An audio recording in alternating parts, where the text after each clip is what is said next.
Баршаңызға қайырлы күн. Бүгін біздің шығарылымда Қазақ ұлттық университетінің филология факультетінің 10-ші әдебиеттану мамандығының 4-ші курс студенті, филфакты, жалпы универді өзінің әнімен, сәнімен риза қылып жүрген, әрі бізде өтірден соң атты телеграм арнасының және тикток арнасының авторы, классика ару шығармасының авторы Әсіпбай Нұргелді. Нұргелді, қош келдіңіз.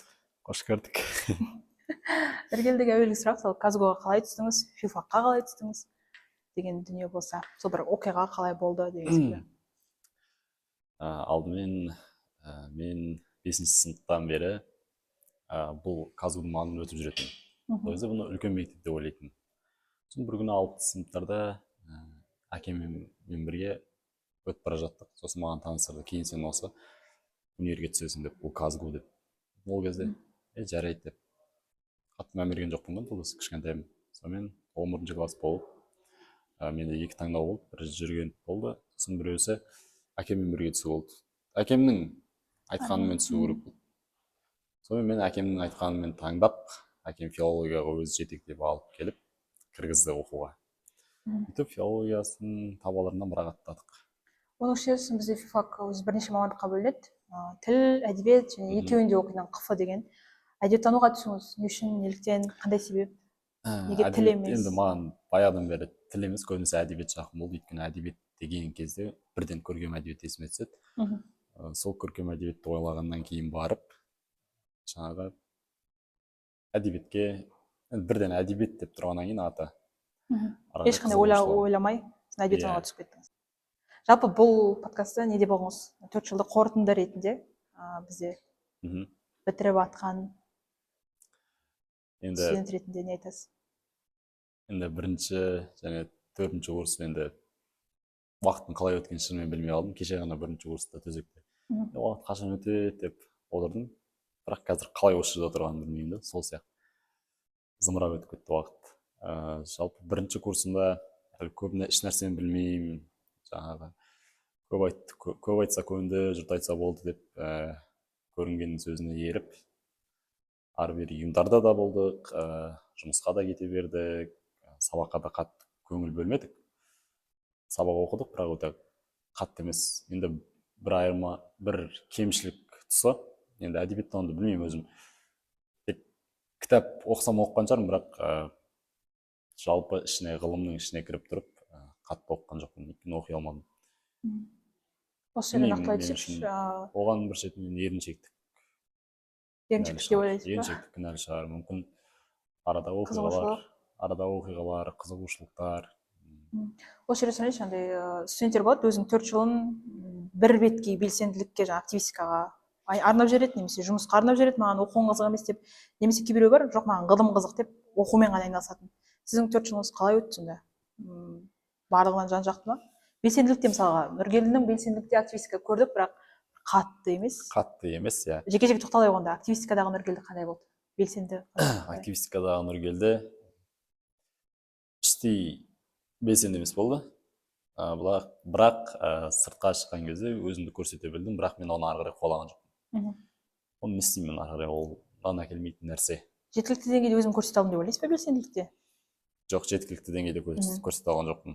Өйткені мен оны ұмтылған да жоқпын көрсететіндей. Бірақ жүрдіңіз, иә? Бірақ қай ұйымда жүрдіңіз? Ортам үшін жүрдім. Ортам үшін Сұңқарда жүрдім. Сұңқар өте қызықты ұйым болды бір шетінен. Жалпы біздің мұхтар ағаларымыз өздері тартып алып кетті. Соның лебімен ары қарай алып кеттік. Бәрі есте қаларлық. Әрине 2-ші курсымда гитара ойнап үйрендім, сол Сұңқардың арқасында десем болады. Ол да бір өнер деп. Орта болды. Менің ортам өте жақсы болды, бірақ сол ортамнан ары қарай асып түспедім. Түскеннен кейін адам сүйіп түсу керек. Ал егер шығармашыл бағытта болатын болсаң, онда да түскен дұрыс деп ойлаймын. Мені одан жерде қалмаймыз деп ойлаймын. Қандай адамдар түсу керек жалпы филфакқа өзі? Филфакқа терең ойланатын, өзінің пікірі бар, адамдармен жақсы араласа алатын, ақ көңіл, ондай бір кірпияз емес, ондай бір қатты ұяң емес, орташа деңгейде адам санатына жататын қыздар мен ұлдар. Ал түскеннен кейінгі филологтарға не айтасыз? Мысалға, өзіңізден төмен бірінші курстарға, екінші курстарға қандай кеңестеріңіз бар? Қалай жүріп тұру керек? Енді олардың қандай оймен түскенін білмеймін, бірақ оларға дұрыс жолды таңдауды нұсқау ететін едім. Сен тек филологияны қола кетпей, сен өзіңді тауып, адам өз-өзін тауып аласың бірінші. Өз-өзін тапқаннан кейін барып, ол өзінің жолын табады. Соның жолында не бір кедергілер болады, сол кедергілерді көреді, соларға барады, нүктесін қойып, өзінің орнын толтыра береді, былай-былай. Енді сіз өзіңізді тапқан адам ретінде санайсыз ба өзіңізді? Өзіңіз таптыңыз ба? Өзіңіз жолыңызды таптыңыз ба? Өз-өзімді іздеп келе жатырмын әлі. Демек, солған қарай жолыңыз тапқан жоқсыз әлі. Қай нәрседен менің жаным рахаттанады. Болмаса арамызда студенттер бар, активистикаға керек емес, дұрыс емес дегендер. Сіз 4 жыл енді активистикада болған адам ретінде оң жақ, сол жақ несін байқадыңыз? Активистика маған оң теріс. Мен өз ойымды еркін айтатынмын, бірақ одан ары еркін айтатындай дәрежеге жеткізді. Активистика жаңағы адамдармен қарым-қатынас дейді, коммуникация. Соны күшейтті. Кез келген адамның барына барып сұрақ қоя аламын, жауабымды ала аламын. Сондай. Сосын активистикада кейбір студенттер өсу деп қабылдайды. Сіз өсуге талпындыңыз ба?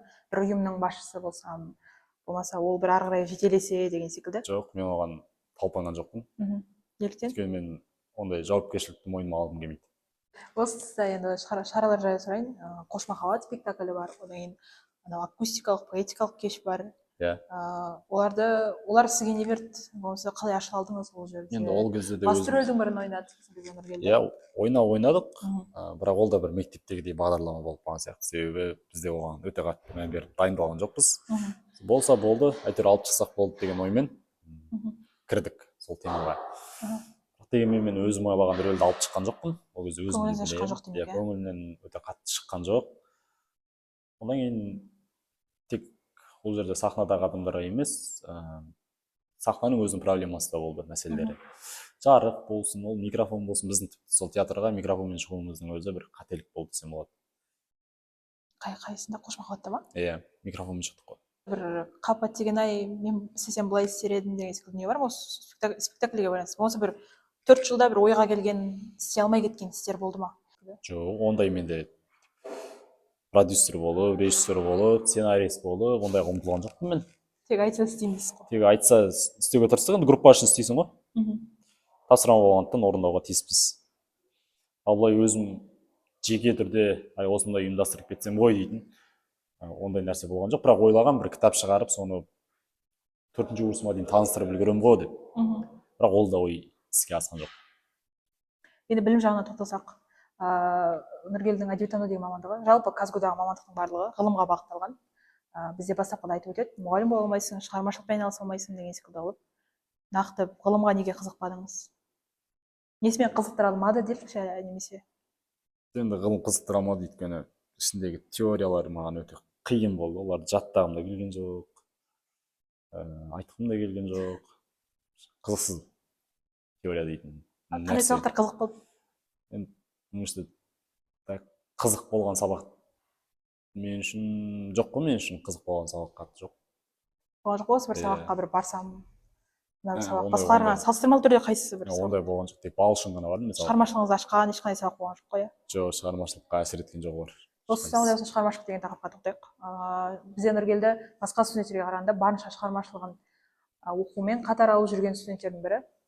Жазып сызып хал ахуалы келгенше сол шығармашылығың жайлы не айтасыз? 4 жылдағы кейбір айтады, оқуды алсам немесе жұмысты алсам шығармашылығым ақсап қалады, немесе 11-ші сыныпта күшті жазатын едім мектепте, студент болғалы менің шығармашылығым мүлдем ұмытылып қалды деген секілді.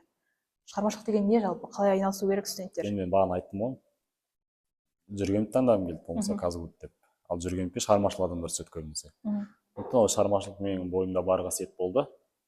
Ол Казгуд түскеннен кейін маған еш нәрсе былай әсер етті деп айта алмаймын, бірақ керісінше күшейтті. Көркем әдебиеттерді көп оқып жүрдім. Ол бұрыннан мақсатым болатын, әдебиеттерді, әлем әдебиетін, қазақ әдебиетін оқу. Соларды оқи келе мен шығармашылығым арта түсті. Одан кейін ортаға тап болғаннан кейін небір адамдар жолығады, адамдардың көзқарасын қарайсың, жақсы мен жаманды ажыратасың. Соларға қарап, қала, ауыл арасындағы өмірді салыстырып, шығармашылығымды ары қарай жалғастырып кете бердім қазірге дейін, әлі жалғасады.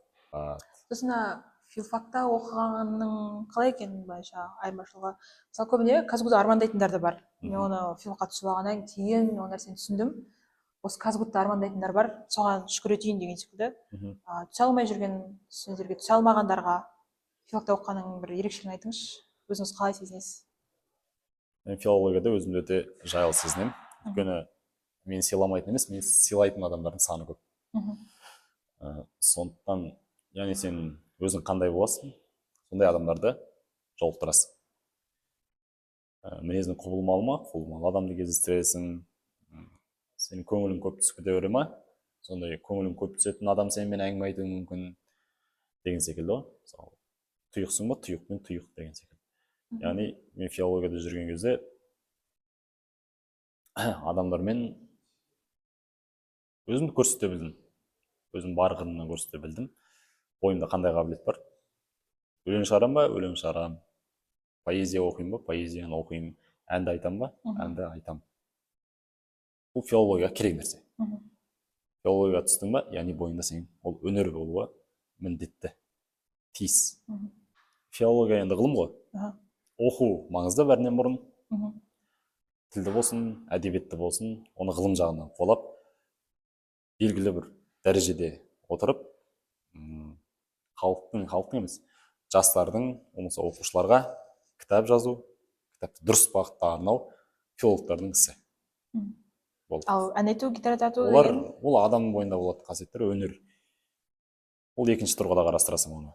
Ол ертең сен дастарханда отырасың, қой үстінде отырасың. Дастархан сән келтіреді бізде өнерде. Сол себептен ол керек дейсіз. Мысалы ертең не бір дастарханда боласың, не бір шараларда, не бір конференцияда боласың, сол кезде саған сөз берген кезде тиылып қалмас үшін өзіңді көрсете білу керек, яғни. Бірнеше айдан кейін оқуды бітіресіз, дипломды қолыңызға аласыз.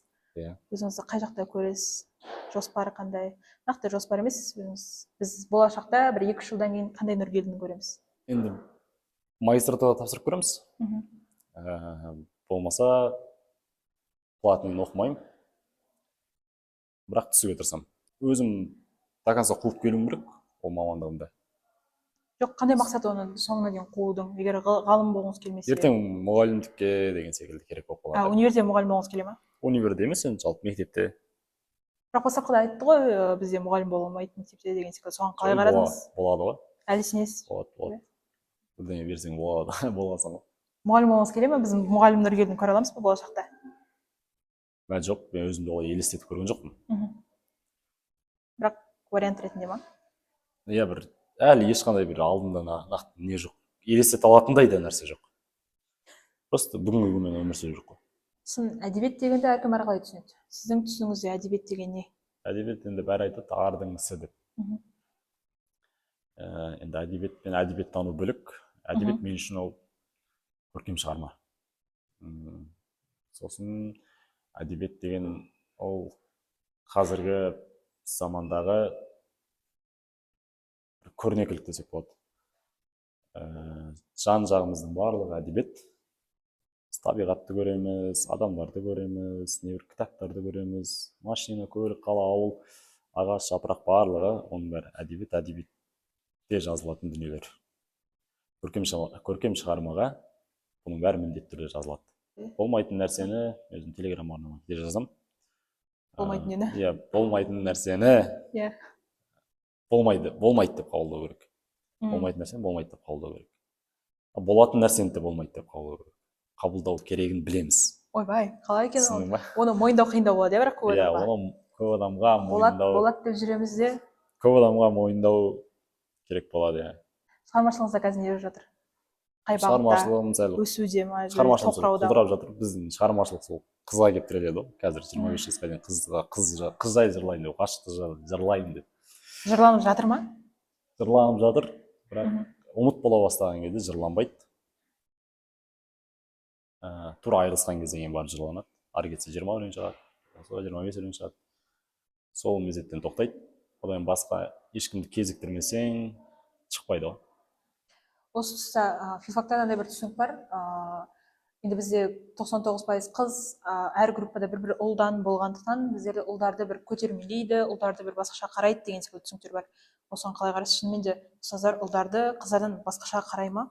Балын көтеру деген секілді, болмаса бір келмесе де бал қойып беру деген секілді. филологияға енді баяғыдан бері жалпы қыздар көп түседі. Енді қыздардың саны көптігінен емес ол. Одан кейін ұлдар аз түседі. Енді қыздардың көп түсуінің себебі мен не деп ойлаймын, өйткені олар жаңағы мұғалімдік деп көп түседі. Мұғалімдік және осыны ары қарай алып кете аламын деп сондай бір бағытта оймен түседі. Ал жігіттер Ал жігіттер олар нақты өзінің бойындағы қабілетін біліп тұрып түседі. Менің бойымда осындай қасиет бар, мен осы нәрсеге түсемін және оны ары қарай алып кете аламын бір жерден. Филолог болмасам да бір жерде бой көрсетіп отыратын адам боламын біледі. Жаңа сұраққа қайтадан оралсақ, ұстаздардың жігіттерді көтермелеуі бар ма филфакта? Мен өзім ол нәрсені өзім группада байқамадым. Мен ондай бір нәрсені байқамадым, өйткені мен кезінде бірінші курстағы стипендиядан құлап қала жаздадым ағылшыннан. Ол кезде мен абай көтермелеген жоқ, қыздарды көтеріп тастады деген сияқты. Ол болған нәрсе. Әлеуметтік желіде де бізде белсенді. Әлеуметтік желіде не істеп жатырсыз? Жоспарлап? Әлеуметтік желіде кітап жайында контент түсіремін, өзім ойларыммен бөлісемін. Өтірден соң деген арнамда. Өтірден соң қандай атаумен не үшін шықты? Өтірден соң дегеннің мағынасы ол менің ойымда ой жазылады, сол өтір болады. Ал параққа болмаса телеграмға түсетін кезінде ол соң болып түседі, өтірден соң. Яғни ойымнан кейінгі, яғни жазылған нәрсе ол өтірден соң болып тұрады. Қандай мақсатта ашылды? Телеграм көбіне жеке ойына, ал тиктокта кішкене кітапқа байланысты. Мақсатыңыз қандай? Бұны дамыту ойда бар ма? Өзім үшін, жалпы өзім үшін, одан кейін менің арнама тіркелген оқырмандар да көп қарайды, менен шабыт алады. Олардың да күйлерін жеткізе алатындай кейде боламын, сондықтан да олар маған тіркеледі. Ал әлеуметтік желіде неге десең, ол жерде кітап жайында жалпы тиктокта контенттер аз, соны көбейтуіміз керек, жастарға үлгі етуіміз керек. Солай адамдарды кітапқа қызықтыра білуіміз қажет. Сосын бүгінгі күні подписчик жинау, аудитория жинау деген кішкене оңай нәрсе емес. Бір подписчиктің өзі. Иә. Сіз қалай охват дейді ма, қалай дейді, охватты қалай көтересіз? Болмаса телеграмда да оқырмандар өте қыздар, көбіне қыздар шығар, 90%, 99%. Несімен ерекшеленемін деп ойлайсыз? Несімен тартады сіздің контент? Біріншіден менде Құдай берген дауыс бар. Одан кейін камераның алдында басында ұялатын. Сосын ұялмай түсірдім. Қолымда оқи алатын кітабым, мысалы Әбдіжан Нұрпейістің комменттері ма, тұрдым да осылай 3 минутқа сыйдырып, елге түсінікті қылып түсіндіріп бердім. Ол одан кейін атты. Елдерге сондай нәрсе қызық. Шынайылық. Осы телеграм демекші, қысқа әңгіме жазу, көбіне қысқа әңгіме жазасыз. Иә. Көбіне бір түсініксіз бір сөйлеммен ғана ойларыңызды жазасыз. Осы жерге мүмкіндік шығарып қоямыз онда. Неліктен қаяқтан шықты ол, неге? Неге толығырақ бір түсінікті етіп жазбайсыз? Немесе ол сіздің стиліңіз бе, не стилді қаяқтан таптыңыз? Иә. Қазақта не көп енді? Қазақта сөз көп. Одан кейін байланысатын сөздер көп. Мысалы, түсінік болса, түсіну болса, түсінісетін деген секілді. Түсіндің ба?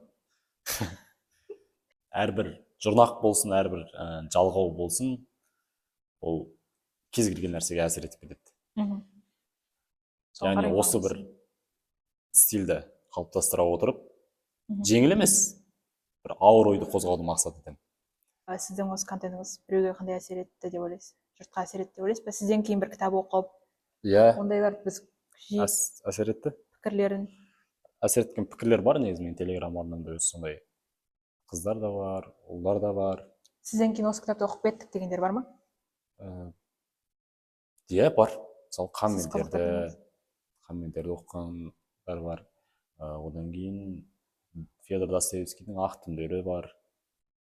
Сол кітаптарды. Одан кейін Ілияс Семберлиннің ғашықтарын оқыған көбісі. Өздерінің пікірлерін айтқан маған. Соның контентіңіздің жемісін де осы жерде айтып кетейікші. Бізде ұсыныстар да түсті емес пе, иә? Иә. Кімнен, қандай? Маған сол кітап баспаларынан түсті. Сана деген кітап баспасынан түсті. сонда жарнама жасау керек пе әлде кітап оқып түсіндіру керек пе не істеу керек? жарнама жасау керек, одан кейін сол кітаптарын сатып беру керек. Студенттік шақтағы бір 18 бен 20-ның арасындағы махаббат өзі бір ерекше есте қалады дейді. Сіздің бір студенттік шақтағы махаббат жайлы айтарыңыз бар ма? Мен студент шақтағы махаббаттарым жайлы айтсам, махаббат емес, сезім дейді. Сезімдер шығар, иә. Өйткені алғашқы махаббат оқушы кезде, сосын шын махаббат, ол үйленетін махаббат, ол неде дейді да, жұмыс істеп жүрген кездерде дейді да. Ал осы ортасындағы бір ерекше махаббат дейді, оған не айтасыз? Қандай көзқарас жасайсыз? Енді ол өткінші жауапсыз махаббат, оның жарайды, бір-бірімізді жақсы көріп қосылған шығармыз, бірақ неліктен айырылысып кететін себептерімізді білмейміз. Яғни біреуісіміз ұқпай қаламыз не үшін екендігін. Мүмкін бір-бірімізден жалығып кететін шығармыз, болмаса екеуміз бір-бірімізге қарама-қайшы тудырып қалатын шығармыз. Яғни мен литромантикпін, ол да литромантикпін деген сияқты. Тез жалығу. Студент болу, ғашық болу енді бір шетінен көп нәрсеге әсер етеді. Шығармашылыққа әсер етеді. Осы нәрседе сұрағым келген, әсер ету оқуыңызға, біліміңізге әсер етті ме? Оқуыма, біліміме, иә, әсер етті. Мен ғашық болғаннан кейін мүлде сабаққа мән бергім келмей қалады. Түнімен ойың да сол болып кетеді. Ойлағанды күндіз де ойлайсың, түнде де ойлайсың, есіне шықпайды. Сонымен кездессем екен деп тұрасың, соны бір жерге барып қайтсам екен деп тұрасың. Сонда универде, болмаса факультетте тіпті айналаңыздағыларға көңіліңіз толмаған кездер болды ма? Иә, ондай нәрсе өте көп. Мен енді өзім жалпы ауыр сөздер естіп көрмегенмін жалпы. Бірақ жалпы кішкене бір қит етсе, тит ете қалатын адамдардың бірімін мен де. Әзіл көтере алмаймын деген сияқты ше. Бірден көңіліме көңіліңізді көп алып қаламын, бірақ көтере алмасам оны іште сақтап қаламын да. Кейін өзім жалғыз алған кезде ойлап, жылап аламын ба, жоқ күліп аламын ба, билеп аламын ба, өзім білемін. Демек көңіліңізді көбіне сол адамдардың сөздері, болмаса бір көзқарастары әсер етті? Адамдардың көзқарастары, одан айтқан пікірлері, мен оларға қарсымын. Студенттік шақтағы достар кішкене ұзақырақ барады дейді. Сіз енді жалпы группада емес, былайша студенттік өмірде танысқан жора жолдастарыңыз ұзаққа барады деп ойлайсыз ба? Араласу жағынан қалай ойлайсыз? Мен шынымды айтсам, 11 сыныпқа дейін өзімде дұрыс дос болған жоқ. Былай араласатындар ғана болды, бірақ қатты сеніп ешкімді айта алмаймын, бәрібір. Ал қазір студенттік шағымда кішкене есейгеннен кейін жанымда келіскен жолдас балаларым бар. Енді олар да басқа жақтан келген, жан жақтан келген, олар да ертең отау құрғаннан кейін өз елдеріне қайтады. Енді менің жанымда кімнің қалып, кімнің бары болары белгісіз. Бірақ алыстан болса да араласып тұрамыз деген ойдамын. Бірақ сонда өзіңізге дос деген темаға өте кірпе азам. Дос дегенге. Сонда университетте бәрібір досты, онда бір жақын қабылдамаймын дейсіз ғой? Иә, досты қатты қабылдамаймын. Неліктен, не себеп ол нәрсеге? Не үшін дос болу керек? Жоқ, сол нәрсені айтайықшы. Достық деген не сіздің түсіңізде? Болмаса сіз өзіңіз дос бола алмайсыз ба, әлде сіздің айналаңызда ондай бір шын достар жоқ па? Менің айналамда шын достар бар деп қазір айта аламын. Бірақ бұрында болмаған. Қазір бар деп жанымда мысалы группалас Дастан деген бала, Атыраудың баласы, дос деп айта аламын. Нұрмұхамед деген группаласым бар өзім, Темірлан, достарым деп айта аламын. Оларға сене аламын екен. Достық деген не? Яғни мен сене аламын, оларға мен сене аламын ба? Яғни олар менің достарым. Іште өзі адам сезеді, қалай болса да. Дос деген не? Достық деген не?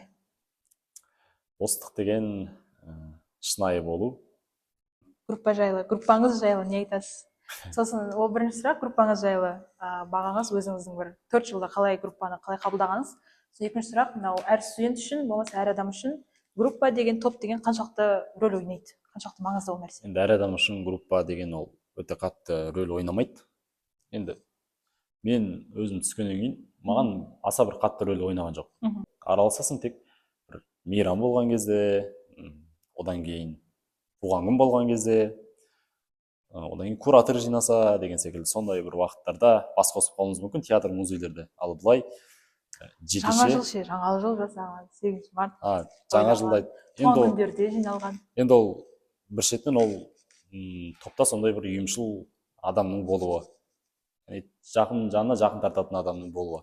Ал сіз маған сұрақ қойып отырсыз, бірақ мен жаңағы біздің енді группамызда бүйтіп ұйымдастыратын адам болмаса мүлде, сендерде енді бізде болды ғой андай ұйымдастыратын адам болмаса мен ұйымдастырадым деп мен шықпас едім. Сол сияқты. Универде жалпы 4 жылыңызда ерекше есте қалған, студенттік шақтан ерекше есте қалған бір естелік бар ма? Өте көп. Мысалы 9-шы этаждан кілем лақтырып жіберу, 9-шы этаждан тефаль лақтырып жіберу деген сияқты. Мысалы душқа түсіп атып, сыртта қар жауып атады, қарға оранып келіп қайтадан кіріп кету. Одан кейін мысалы бір түнгі 12-де қызға шығып кетіп, 2-ші этаждан сумкаңа спортивкаларын салдырып, досына лақтыртып жіберу деген секілді. Қалай шықтыңыз? 2-ші этажға шықтың ба? Жоқ, мен шыққан жоқпын, астында күтіп тұрамын, досым лақтырады деген секілді. Осындай бір қызықты оқиғаларды айтып жатамын ғой. Асық ойнадық, до ойнадық, гитара тарттық, қызықты оқиғалар бәрі есте. Қаншама жиналыстар болды.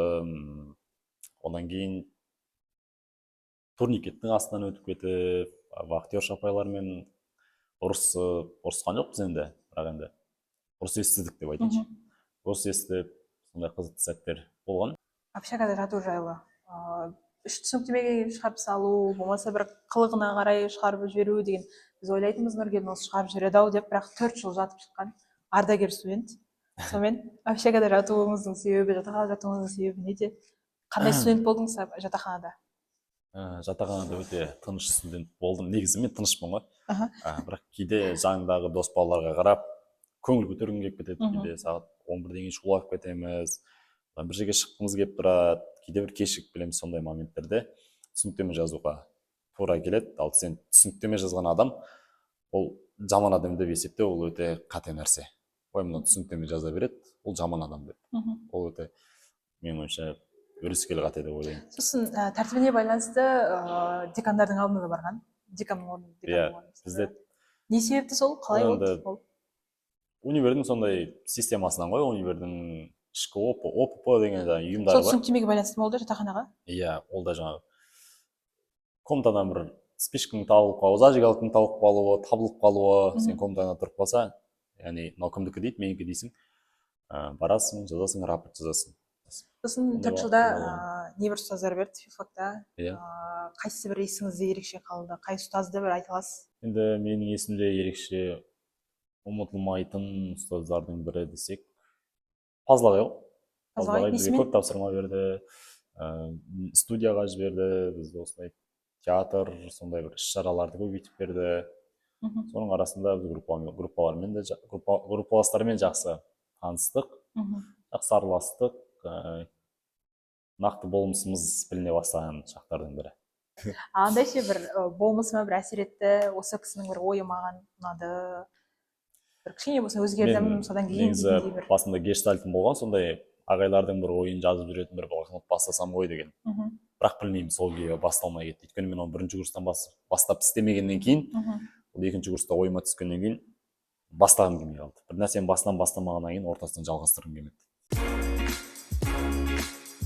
Келешекте ұл қызыңыз бұйырса, сіз сияқты мен де филфакқа түскім келеді, әдебиеттанушы болғым келеді дейтін болса, қандай кеңес бересіз, не дейсіз оған? Әкеңіз құсап сіз де біріншіден ол кездегі заманға қарайсың. Одан кейін өзімде бір сол филологтардың, енді филолог болмасақ соның бір маңында жүрсек, оның қандай дәрежеде екенін біліп жүрсек, егер менің ұлым болмаса қызым түсемін деп айтып жатса, әрине міндетті түрде түсуге кеңес беремін, егер ол өзі қалап тұрса. Өзің қалағанда жіберуге барын саламын. Енді мына жерде менің орнымда 1-ші курстағы Нұргелді келіп отырса, 1-ші курсқа енді түсіп жатқан дейікші, не деп айтар едіңіз? Өзіңізге 1-ші курстағы 4 жыл бұрынғы қандай не айтасыз? Меніңше тек ой өзгерді деп айтыламын, бой өзгерді деп айтыламын сөз. Бой? Бой мен бой. Бойым өсті ғой енді. Бойым өсті, түр әлпетім сәл ауысты, қалыпқа келе бастадық деген секілді.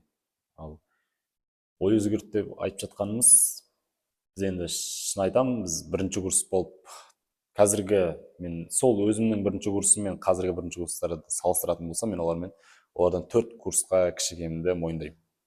Сонда қалай айырмашылығыңызды байқайсыз ба? Айырмашылығымды байқаймын. Иә, мен олардан, егер мен тура солай мен қазіргі перваштармен бірге түсетін болсам, мен өте артта қалып қалған адамның бірі боламын. Мен қазір тура осы қалпыммен 1-ші курс болуым керек. деп Ай, ойлаймын негізі. қайдам. Осы қалпы мен бірінші курс болатын Қызық болсам, бір, мен өмірім басқаша болар ма деп елестетемін. Студенттік өмірім басқаша болар деп елестетемін.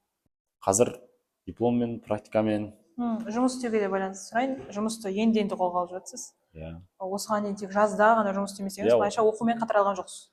иә, Осы оқумен тұста жұмыс істеп жүрген студенттерге қатысты не айтасыз? меніңше студенттік уақытта жұмыс істемеген абзал деп ойлаймын. Себебі мен өзім істеген жоқпын ғой. Және істемеген уақыттарда мен қаншама қызықтарды бастан өткеріп үлгердім, және сол қызықтарды блокнотыма күнделігіме жазып толтырдым. Ол енді мәңгі есте қалады. Ал ол жұмыс кейін тіпті 4-ші курстың магистратурасын оқып барып істегеннен кейін дәл кеш емес деп ойлаймын. Қазірден сезініп отырмын. Не нәрсені? Жұмыс қазір істеп жатырмын ғой. Шынымен осылай күй кеше берсең, шынымен өмірің бәрі жұмыс екен ғой деген секілді.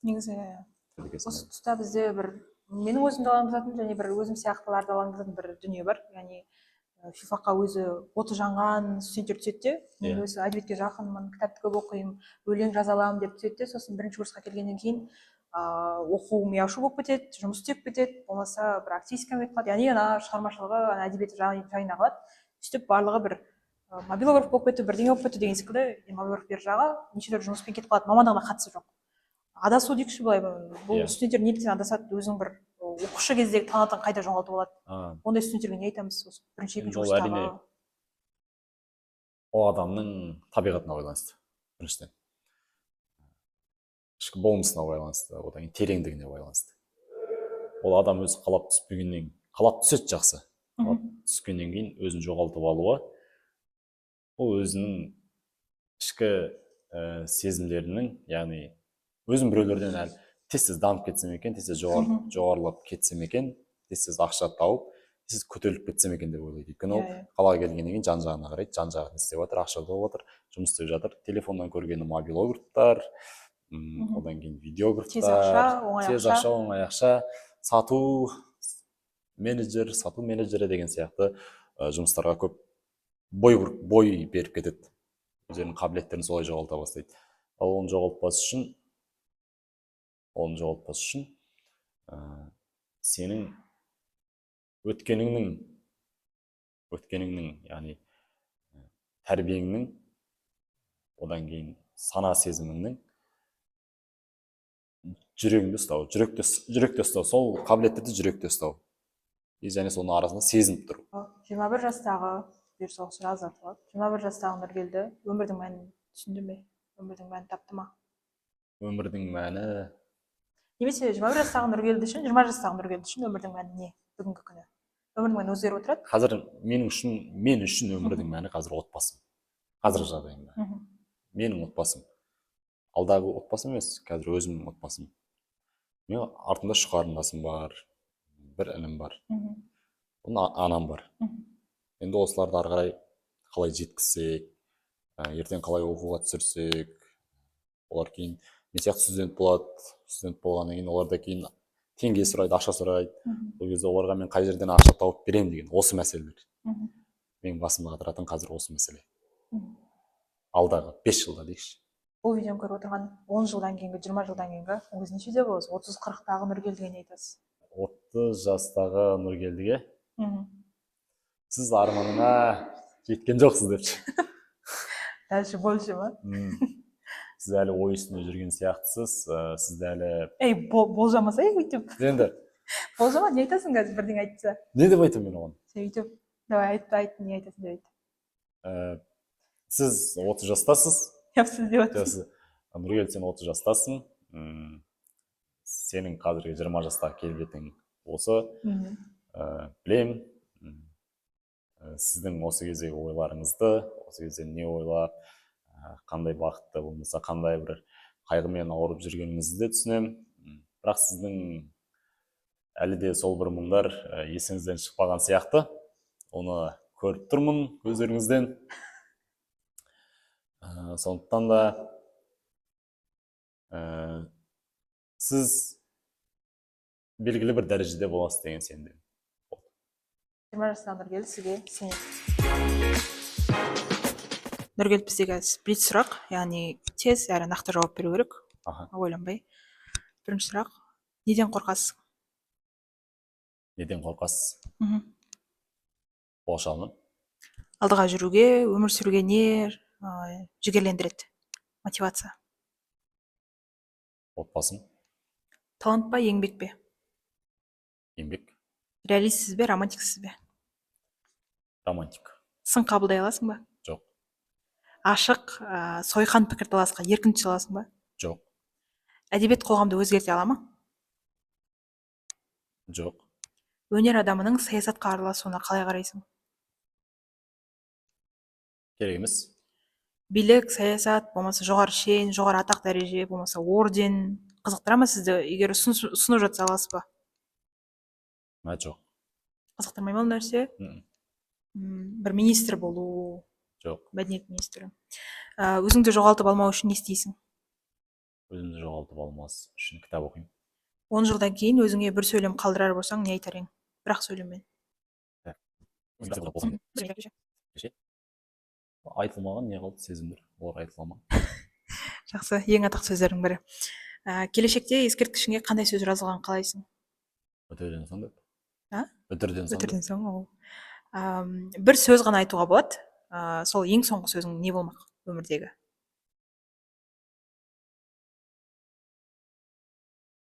Мама деймін. Тиманка де мама болды. Өзіңді қаншалық деңгейде жақсы көресің? Өзімді қаншалық? 10 балдық дәрежеме өлшесең де болады. Так, 10 балдық дейсің ба? Онда 6 беремін. Айналаңдағыларды жек көрген кезде не істейсің? Айналаңдағыларды жек көрген кезде іштей тынамын. Үндемейсің, демек. Соңғы рет қашан жыладың? Соңғы рет қашан жыладың? Көп өткен жоқ. Жарты апта шығар өткен. Соңғы рет қашан бір ішің ауырғанша күлдің? Ішің ауырғанша күлдің дейсің ба соңғы рет? Мәссаған. Ол да көп алдың күні ма білмеймін әйтеуір. Бір күнде күлеміз негізі. Күнде күлеміз, бірақ енді қатты ішім күліп, ішім ауырып, өтіндей әлі жетпедік. Бопты. Сені жек көретіндерге не деп айтасың? Мені жек көретіндерге не деп айтасың? Не дерең, иә. Мен жек көре беріңіздер. Маған бәрібір ма? Иә. Бірақ сен көңіліңе аласың ғой ондай нәрселерді. Көңіліме ала берейін. Енді жек көретіндер деп отырсың, олар жек көреді, значит жек көреді. Ол бәрібір жек көреді дейсің ғой, не айтсаң да. Ал жақсы көретіндерге не айтар ең? Мен де жақсы көремін. Бүгінгі біздің шығарылымда әдемі сұхбат құра білген Нұргелді өзінің бар ақыл біліммен бөлісті, және де келешегімен және өткенін бір қорытындылап алды деп сенеміз. Нұргел, сізге көп рахмет келгеніңізге.